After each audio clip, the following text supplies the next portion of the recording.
Hi there everybody, you are watching the Vintage Sewing Machine Garage YouTube channel, and today I wanted to kind of cover a few things that for some of you may be new.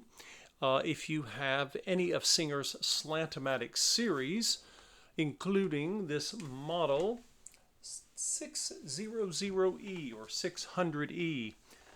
So I was mentioning in an earlier video that there were some compromises that Singer had made in the early 60s when they moved on from the 500 series, what we some of us call the Rocketeer, and they moved on to the Touch and Sew series or the 600 series. Now, one of the changes they made a number of changes, but one of those was that the bottom pan, if you will, is different. So here in my hand is it's really awful and grungy. It needs to be cleaned. But this is the steel pan that sits under the machine to catch oil and grease and all kinds of weird dust material, lint. It was made of steel, and it had basically one bolt. And that bolt would go onto, a shaft just like this, and it would hold the plate on the bottom of the machine, and that was that. Well, Singer decided that they were going to change, and of course, they used plastic. Plastic would have been cheaper than steel. How much cheaper, I don't know. Now, we still have rubber feet. These feet are still in good condition. You can get replacements, and I do replace them when they've sort of met the end of their road, but these still have some life left in them. And the bolts in the center of the rubber feet, they actually are much longer than the ones you would see on the 500 or the 400 series or even the Singer 301. The bolts are longer because instead of being screwed into the chassis, they actually go through this plastic, pan filth catcher, and then they do connect to the aluminum chassis of the machine. So you have to put them in that way. You can't. There's no other way to do it. If you take off the pan and you say, "Well, I don't need the pan. I'll go without it." Yes, you could put these into the chassis directly, but they're probably going to be very extended and probably not as they were intended. And of course, then you might have an issue with this bolt scratching something. I don't know. In any event, I wanted to show you when you go to put this on. Here's a helpful hint to happiness, to quote one of my favorite professors from university. When you go to put this on, unlike the steel pan that I just showed you, it's best you can get one of these going into the holes, right? There's one here, here, and here. And just below those are the threaded holes in the aluminum chassis of the machine. You think, okay, no big deal, I'll just screw them in. Well, you can, but therein lies the problem, because unlike the steel pan can flex, right? You can flex and warp anything that's flat, but this plastic pan is, well, let's just say it warps a lot. And so, when I first went to put this in, I thought, okay, I got this bolt in and I got one over here, down here, and I thought, okay, I'm going to do the rest. And it wouldn't, I was having a really tough time, because what happens is if you screw in any of these bolts all the way in, and then you go to, you decide, okay, and I'm going to do the others, it's very difficult. So I had to back out the bolts that I had put in, and I backed them out, a good ways, so that they were just starting to be threaded. And what that meant was, we'll get up close here and I'll show you, might make a little bit more sense, hopefully. Give us some height here on our camera. So I think if you look at this vantage point, you might be able to better see what I'm trying to describe to you. This piece, you know, the chassis of the machine is level and straight, but look at this, right? I've got these bolts in, but it's, you know, the gap, it basically warps. And, you know, you all know it's not hard to warp plastic.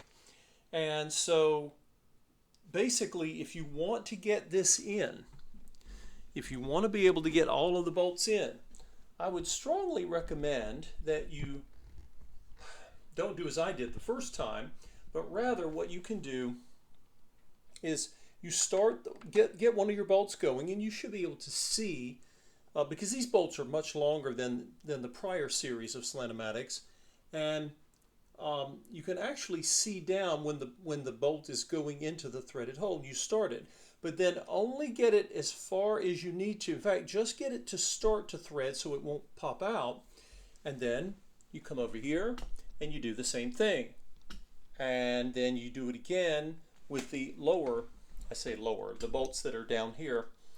And once you do that, which is what I've got here, then, well, it gets better. Okay, so now I can take my screwdriver, I can go ahead and finish.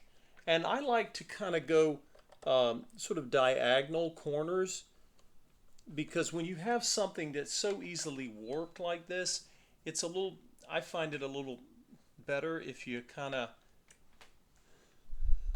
do a little at a time, and then until you get them all snug. Again, this is not something you need to turn the screwdriver until you're, you know, if you're having to strain, you know you're going to break something. You don't need to do that, right? This little pan, you know, it's not even structural. The feet are structural, and those bolts go into the chassis. The pan is just kind of along for the ride.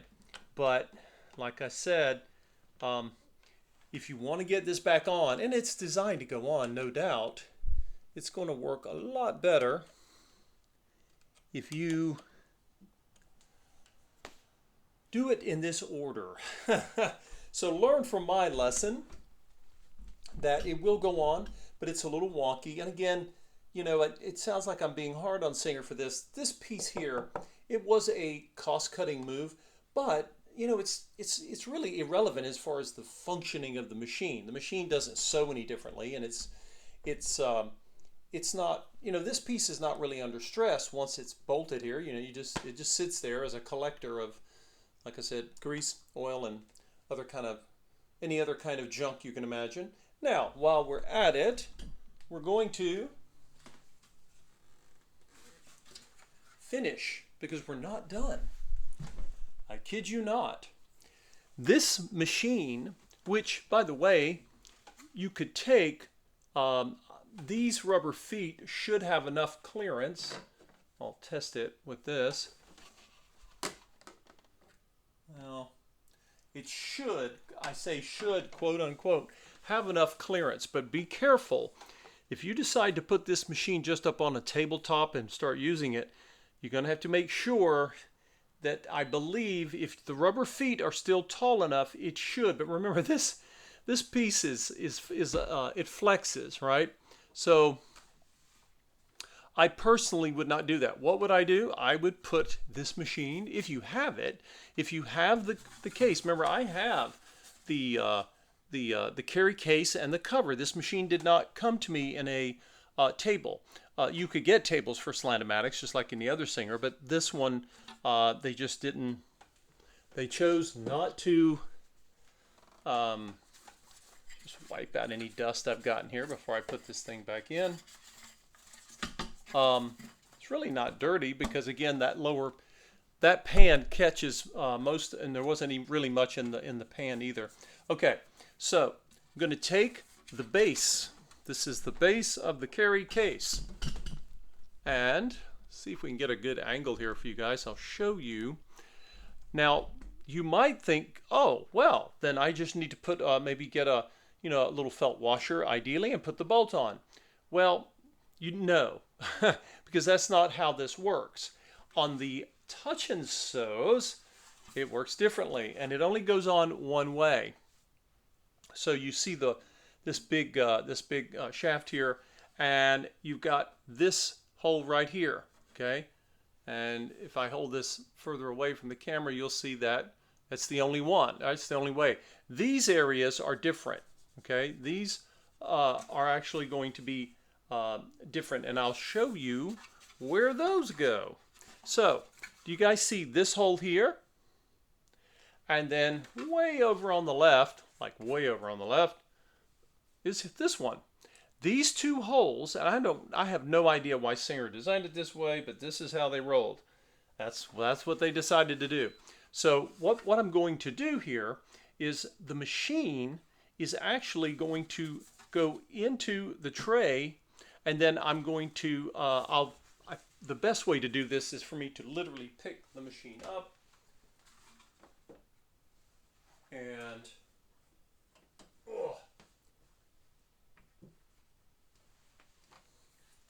and then I'm going to set it into the base.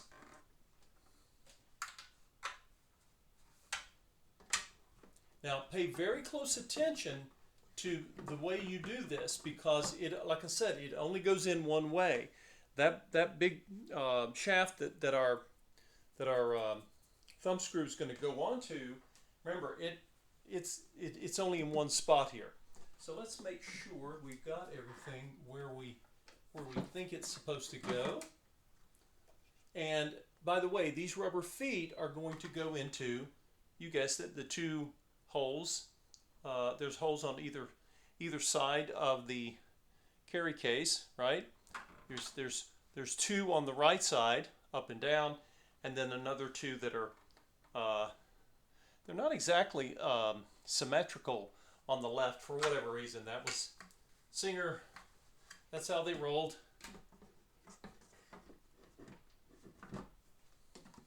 So you should see it sit evenly all around. Now you'll notice it looks like it's a little cattywampus is an old expression.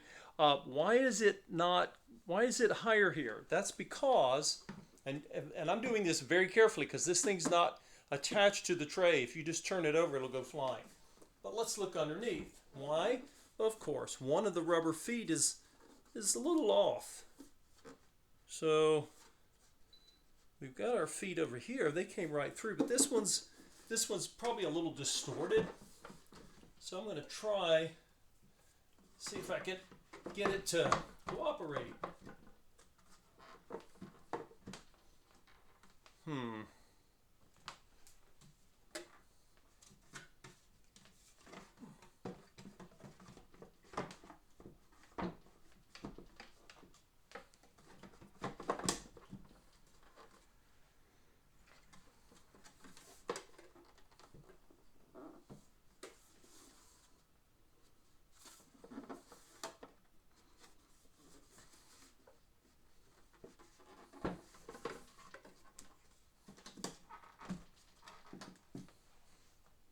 Okay, so now it's level, or it should be level. Again, it won't be totally flush, or at least not to my awareness. It is not flush. All right, now remember it's not secure yet. So I'm gonna put these little fabric pads here, little napkins, just to have something soft to lean the machine over on. And again, be careful, you don't want it to pop back out of the tray. Kind of hold it still. And we now have three things that we're going to do to get this piece attached.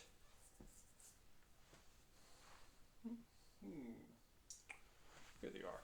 So this machine comes with this interesting looking, looks like a washer. I guess in some ways it is. These are really huge. And some very nice bolts.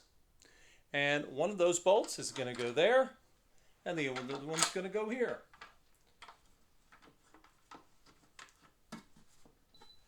And we still have this one to deal with. So I don't know what I really don't know if, what the philosophy was when the engineers did this, but this is what they wanted. And like, okay. So now I'm going to, And this bolt is turning just fine. I have already put a drop of oil on them, which many of you who know my channel know I like to do that. Now let's make sure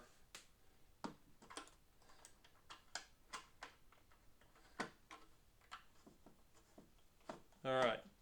You may have to press, I'm using my hand, you may have to press the bed of the machine up against this to make sure that the bolt gets started right in that screwed hole, in the threaded hole. And once it has, you should be fine. And again, I'm not going to wrench this thing super tight. I'm going to keep turning. Probably should use my screwdriver tip.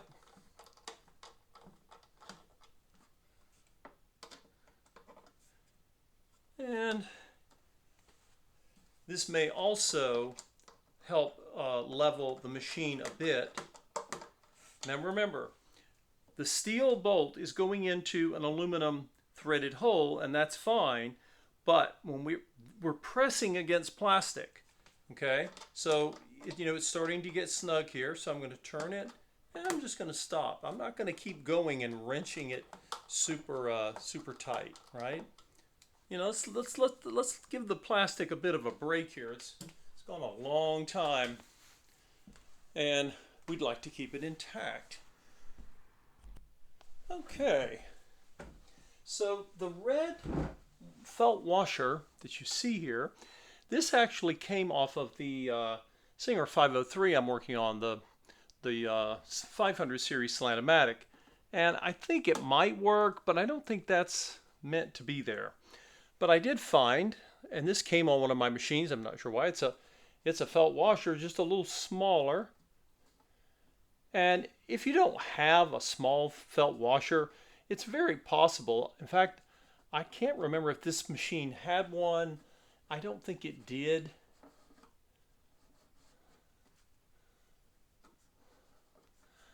And I'm not entirely sure it was designed for one, but we're gonna test that and see.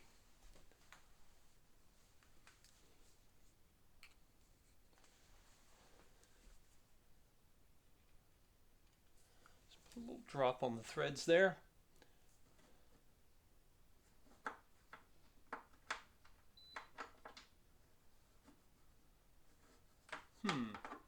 You know what? I am not convinced. If any of you have a touch and sew that did come with a felt washer, let me know, because this is even smaller than that felt washer I just tried. So I'm going to turn this. Come here, you. Oh, don't you go anywhere.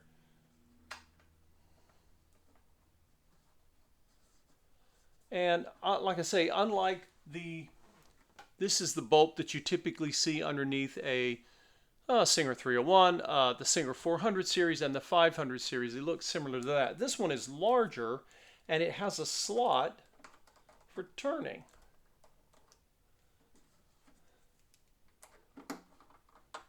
And of course, it starts to come up against that big bolt there. So,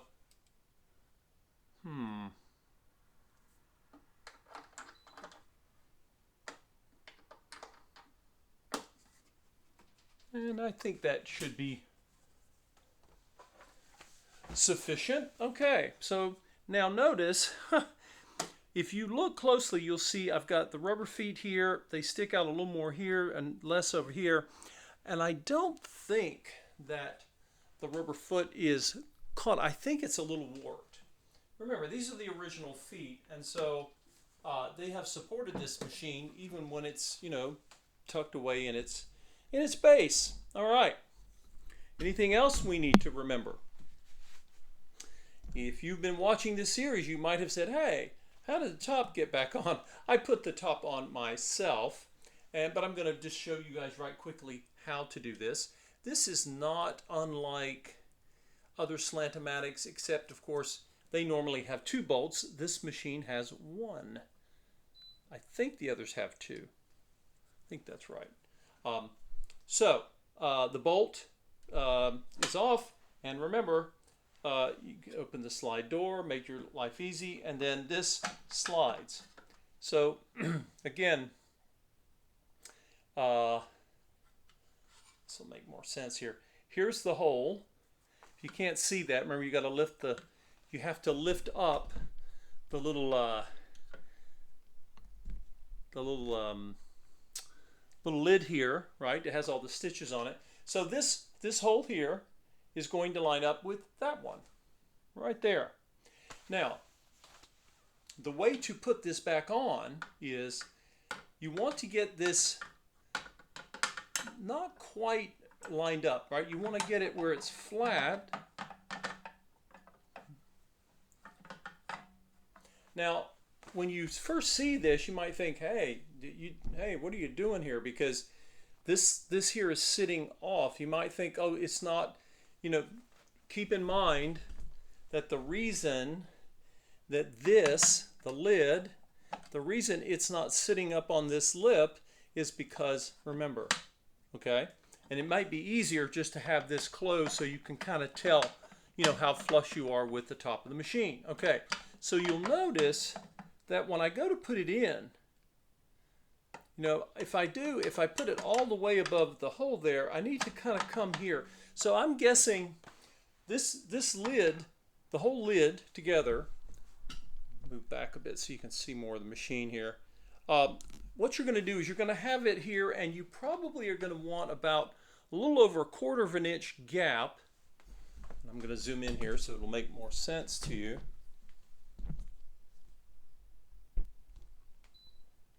Okay, right here, okay, we know that the lid's going to be coming and covering this, but for the time being, what you want is about 1/4 of an inch here. It's a little bit more than 1/4 of an inch there, okay? Now, but the lid is sitting on top of the machine and it's flat. It's just not all the way over where it's going to end up when we finally install it. So again, the bolt is not in there, okay? So I just closed the lid. The bolt's not in. Don't worry about the bolt yet. So you got your lid. You're watching the video, and this goofy guy on the garage channel is trying to show you. Okay, you got about 1/4 of an inch over here. All right. Yep. Your door, just let your door swing here. It's not causing any problems.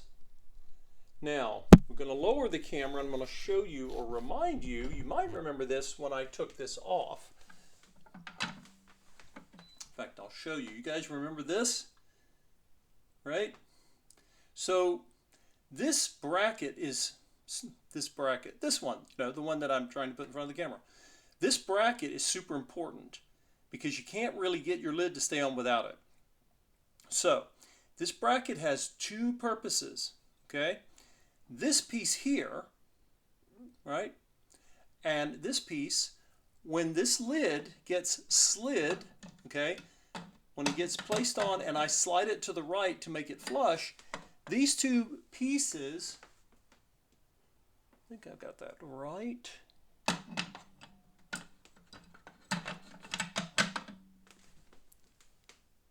Yes. So this one, this right here, this little flange is going to end up coming under right here. And then the other one's going to come under here. And what they do is they're kind of like clips, okay? But they have a dual purpose. So not only are they clips, right? They're going to be, these two pieces are going to clip onto here and here. And, there's no arrow or anything telling you this. I had to use my sort of gut instincts because I played with these machines for so many years when I first took it off because I didn't know how to take the lid off. I didn't look. I was just guessing. I probably should have looked it up in the manual. But, okay. So, but remember, these little clips have a dual purpose, I said. And that's why you see I have put a little thin film of grease. Nothing crazy, just, spread some grease over there. And why is that? Because, remember, many of your side doors, they require some sort of tension unless you have a bolt, right? Some of the Japanese machines particularly have a bolt that holds on their end cap, which is fine. But this one does not. And that door likes to just hang out there, and it will continue to until the lid is on. So that's why I'm saying Don't worry about your side door. Just leave it, let it be where it is. Okay. So now I'm going to, once again, we'll change our perspective a little bit here. All right. So from the top, our door's hanging out where it's just fine. And what you're doing is you're gonna be wiggling this thing a little bit like I just did. And that's okay. Okay? Because remember, you've only got maybe 1/4 of an inch. You're 1/4 of an inch off towards the right, right? We got 1/4 of an inch gap here. And you need that because you have to get the lid, right? And now it's, you know, it's balanced, right? It's sitting on that top rim of the machine body. And then once you've got it here, you sort of, you know, hold it down with some light pressure and slide it to the right. Did you hear that thump? That thump was those 2 hooks, right? And they just gripped onto the body of the machine. And they're very healthy. This beautiful steel. And it holds itself on there with tension. You know, as I've said, the Kenmore 158 series, those big beige Kenmores from the 70s that I talk about so often on this channel, they use tension as well, but they just have a different style. Their pins are based in the top of the machine. Okay, now, as I was saying, instead of making noise, when you close the side door, it's smooth because I have greased those 2 pieces. And that is how the machine looks. I'll show you a look from here. Now there is a gap here, but it's part of the design, right? This piece, you know, is not supposed to close like a, you know, like a paper thin thing. So don't try to do that. And as you come around, you'll see it here, right? There's a little indentation, I guess, if you will. And now back over here, you can see that our 1/4 of an inch gap is gone. Are we done? No. Remember, don't forget that you got that bolt put in, because if you forget that, yeah, you got this side down here is nice and secure, but this, you know, what's going on with that? You don't want that at all. So now you can take, and I've already put a drop of oil on this bolt because one of my viewers will kindly remind me if I don't mention that. Okay, so I'm just going to put this bolt in, and there's just one on the 600E. I'm pretty sure on the 500 and the 400 series there are 2 bolts. You know, one here and one down, one there, and then one over here someplace on those series. Okay, everyone, that is how you put back together a Singer Touch and Sew 600E. It's not quite as straightforward as some of the earlier series, but it's, you know, it's not hard. It's just fine.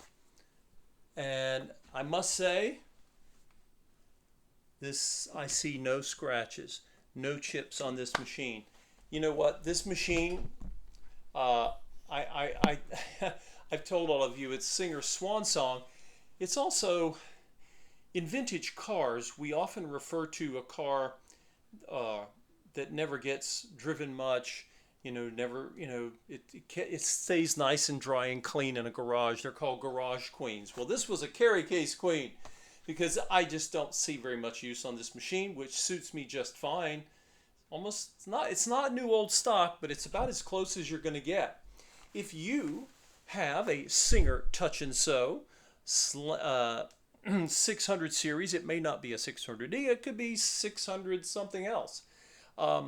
Let me know. Maybe there was a 700 series. If you have anything that says 700, let me know. And if you have any sewing machine of any brand that is spotless, like this one, let me know, because I don't know if you realize it, especially if it was not your machine originally. If you didn't buy it new, you may have something that is almost like a new one, right? It needs to be serviced because remember, grease and oil, they need help after many years of a machine sitting. But I have to tell you, this is one of the cleaner machines I've seen. I don't know, this 2026, I think I've I've had beautiful mint looking clean machines before, but I don't think I've ever had this many in a row, or in a in a short amount of time like I have here. Just beyond this machine, you can see the Simpsons. That the machine I told all of you, I think it's about as heavy as 2 bowling balls. It's the same, So who knows? I don't know why I've been fortunate to get more machines than normal. That just, it doesn't mean that they run. It doesn't mean that they're perfect. It doesn't mean that they do not need a full overhaul, because they do. I make no assumptions here. I want every part of this machine looked at, inspected, loosened, cleaned, oiled or greased, and then hopefully eventually tested. So we're working our way there, folks. Thank you all for watching this channel. And if you have not, please consider clicking on any of the Buy Me a Coffee links. They're all over this channel. On virtually, I think every video has the link, and it will take you to my very own Buy Me a Coffee page, which you will recognize because you will see that two-tone Singer 301A that I started my hobby with over 12 years ago there.